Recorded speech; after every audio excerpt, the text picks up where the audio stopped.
Welcome to Rizvi's Good morning everyone.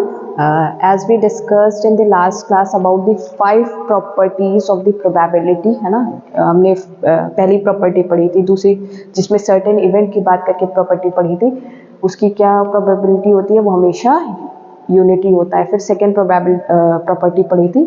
Third हमने पढ़ा था if A and B are two mutually exclusive events, कोई two mutually exclusive events हैं, यानी कि म्यूचुअली एक्सक्लूसिव मतलब एक दूसरे पर डिपेंड नहीं करते हैं, दे आर इंडिपेंडेंट इवेंट्स। ए अलग है, बी अलग है, दोनों इंडिपेंडेंट है, दोनों एक दूसरे पर डिपेंड नहीं कर रहा है, तब हमारी प्रॉपर्टी क्या होगी, probability of A plus B is equal to P of A plus P of B. हमने ये देखा था लास्ट लेक्चर में। उस जस्ट इसका ऑपोजिट क्या होगा, if A and B are not mutually exclusive, जब वो म्यूचुअली एक्सक्लूसिव नहीं होंगे, एक दूसरे पे डिपेंड करेंगे, देन क्या होगी हमारी probability, P of A plus B क्या हो जाएगा हमारा, P of A plus P of B minus P of A B, है ना। लास्ट क्लास में हमने जो पढ़ा था तो वो क्या था, पी ऑफ ए होगा, पी ऑफ बी होगा और पी ऑफ ए बी। हमने आपको लास्ट क्लास में ये बताया नहीं था, पी ऑफ ए बी क्या होगा, ये माइनस में क्यों आ रहा है, P of A B minus में इसलिए आ रहा है क्योंकि ये आपकी जॉइंट प्रोबेबिलिटी है। क्या है, जॉइंट प्रोबेबिलिटी। क्लियर। नेक्स्ट आ जाते हैं, if A is any event, है ना, कोई इवेंट है आपका A, then probability of not happening, probability of happening क्या होता है, पी ऑफ ए होता है, प्रोबेबिलिटी ऑफ नॉट हैपनिंग क्या होगा, पी ऑफ ए बार होगा, है ना, पी ऑफ ए बार होगा। क्लियर है। तो probability if A is any event then probability of not happening of A, then P of A bar क्या होगा, 1 माइनस पी ऑफ ए, है ना। नॉट हैपनिंग की प्रोबेबिलिटी हम कैसे निकालेंगे, 1 माइनस पी ऑफ ए निकालेंगे। नेक्स्ट प्रॉपर्टी हम डिस्कस करते हैं।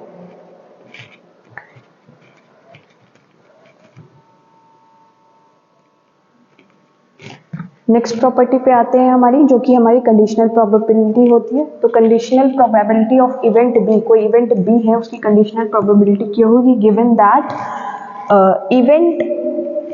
Event A has already happened, मतलब ए ऑलरेडी हो चुका है ना, ए ऑलरेडी हो चुका है, is given as P B by A, है ना।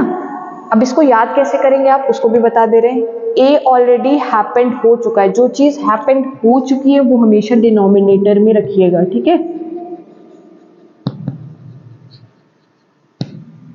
और कंडीशनल प्रोबेबिलिटी हमें बी की निकालनी है, इज गिवन दैट इवेंट ए जो भी हैपन हो चुका है वो नीचे रहेगा, बाकी जो भी रहेगा वो आप ऊपर कर दीजिएगा। तो पी बी ऑफ ए क्या हो जाएगा, पी ए बी कंबाइन, यानी कि हमारी ज्वाइंट प्रोबेबिलिटी हो जाएगी अपॉन जो भी इवेंट हमारा ऑलरेडी हैपन हो चुका है अपॉन वो आ जाएगा। तो आपका पी ऑफ बी बाई ए निकल आएगा।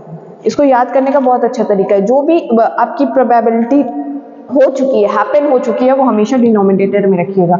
Similarly the conditional probability of event A, है ना। अब इवेंट ए की बात कर रहे हैं, ऊपर हमने इवेंट बी की बात की थी, तो given that event B already happened, यहाँ पर बी ऑलरेडी हैपेंड हो चुका है, तब क्या होगी हमारी प्रोबेबिलिटी, तो पी ए बाई बी हो जाएगी। यहाँ पर क्या था, ए हैपन हो चुका था, यहाँ पे बी हैपन हो चुका है, तो बी क्या होगा, डिनोमिनेटर में होगा, पी ए बाई बी क्या हो जाएगा, पी ऑफ ए बी, यानी कि हमारी ज्वाइंट प्रोबेबिलिटी, ठीक है, अपॉन पी ऑफ बी जो ऑलरेडी हैपेंड हो चुका है ना। बी ऑलरेडी हैपेंड हो चुका था, अबव में क्या था, ए ऑलरेडी हैपेंड हो चुका था, जो भी हैपेंड हो चुका होगा वो हमेशा डिनोमिनेटर में रहेगा। याद करने का सबसे अच्छा तरीका है, ओके।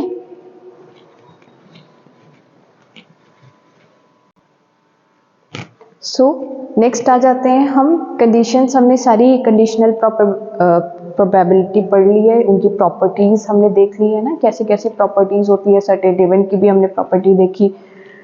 आइए अब हम बायस रूल पढ़ते हैं, या बायस थ्योरम भी हम इसे बोलते हैं। तो बायस थ्योरम हमें क्या बताता है, बहुत अच्छे से इसको पढ़िएगा क्योंकि इसी से बेस्ड सारे क्वेश्चंस अब आपके प्रोबेबिलिटी के आएंगे।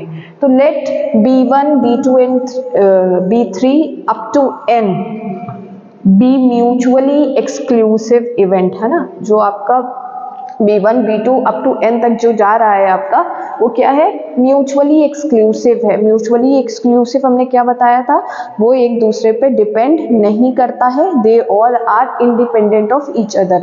N event A already occurs, है ना, an event occurs only when any one of B1 B2 up to Bn occurs, है ना।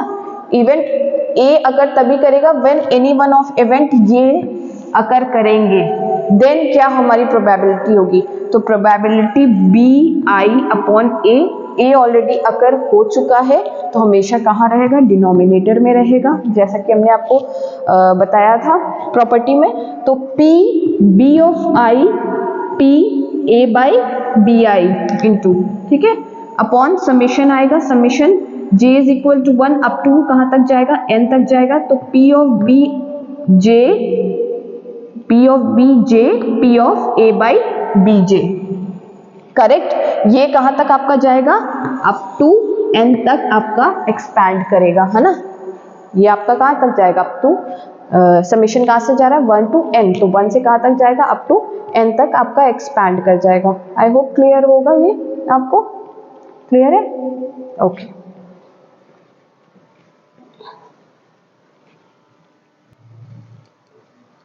आई होप आपको बायस रूल और बायस थ्योरम क्लियर हो गया होगा, क्योंकि इसके बाद ही हम नेक्स्ट क्वेश्चन करेंगे जो कि हमारे प्रोबेबिलिटी से रिलेटेड होंगे। म्यूचुअली एक्सक्लूसिव वाले जो दोनों प्रॉपर्टी मैंने बताई थी उसको बहुत ध्यान से पढ़िएगा, क्योंकि उसी पर हमारा बायस रूल भी है और जो कि हम बायस थ्योरम जिसे कहते हैं, ठीक है। बेसिकली हमेशा कहाँ तक एक्सपैंड करेगा, ये चीज़ याद रखिएगा, ये कहाँ तक जा रहा है, ये हमेशा कहाँ तक जा रहा है, 1 to n तक जा रहा है, और हमेशा म्यूचुअली एक्सक्लूसिव भी है, ठीक है। नॉट म्यूचुअली एक्सक्लूसिव नहीं बोला गया है, म्यूचुअली एक्सक्लूसिव बोला गया है, एक दूसरे पे डिपेंड नहीं कर रहा है। That's all for today. जो प्रोबेबिलिटी कंडीशंस पे यानी बायस रूल या बायस थ्योरम पे हमारे क्वेश्चंस हैं वो हम नेक्स्ट क्लास में करेंगे। Thank you for listening so patiently, next class में मिलते हैं। That's all for today, thank you. Learning channel.